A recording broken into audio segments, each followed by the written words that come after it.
Now, your Midday Ark-La-Miss news update.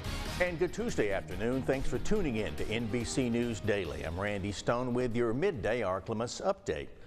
Monroe police have made an arrest in a fatal shooting at an apartment complex. It happened at Parkview Apartments last Monday around 2 o'clock in the afternoon. Officers arrived and found 32-year-old Frankie Coleman suffering from a gunshot wound. He was taken to a local hospital but succumbed to his injuries shortly after that. 21-year-old Montrell Burton of Richwood has been arrested for Coleman's death.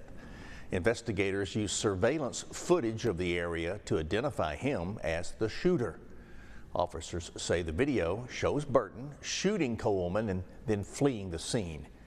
Burton is a convicted felon and has 4 active protective orders. He's booked in Ouachita Correctional for second-degree murder, felon in possession of a firearm, and illegal use of weapons.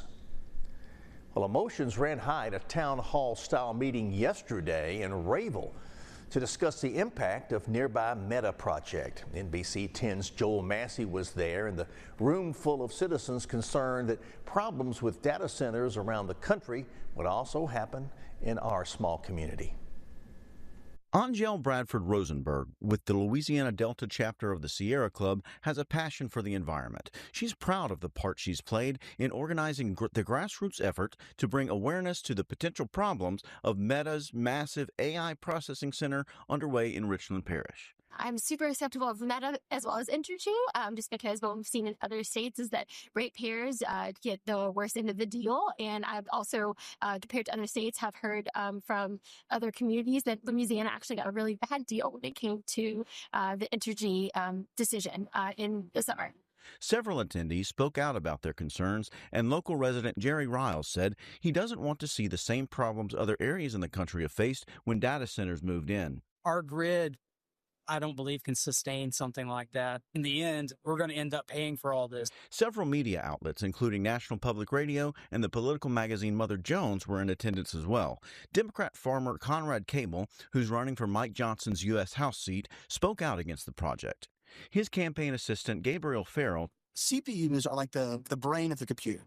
And CPU thinks one after the other. So if I solve 2 + 2 = 4, 4 + 4 = 8, and they go one after the other after the other.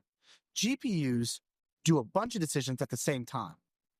And so this is what causes GPUs to need a lot more power. And a lot more cooling using water. According to the Sierra Club, it's estimated that the facility will consume as much as 5 million gallons of water per day, need 5 gigawatts of power, and the building will be the size of 70 football fields. And now, exclusive Storm Tracker Doppler weather with meteorologist Elizabeth Temple.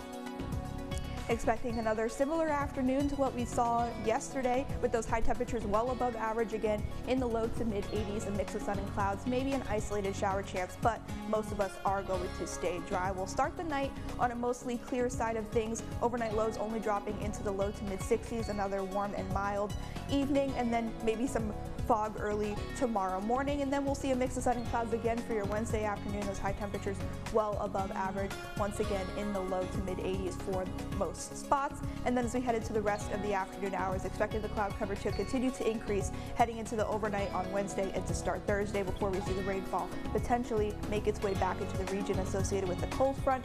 The exact details, we continue to fine-tune that forecast as we head into the next several days, because there is still a lot of things that we do need to look at. But of course, the rainfall looks to return. Exactly what it could bring, we'll continue to monitor that. But overnight expected to be on the warm and mild side again, mostly clear, low to mid 60s. Daytime highs tomorrow back up above average in the low to mid 80s, maybe a few clouds in the afternoon, but overall still continuing to stay dry until we head into Thursday and Friday. We'll see the rain chances begin to increase ahead of that cold front, and some much nicer weather moves in before another system possibly makes its presence known at the beginning of next week.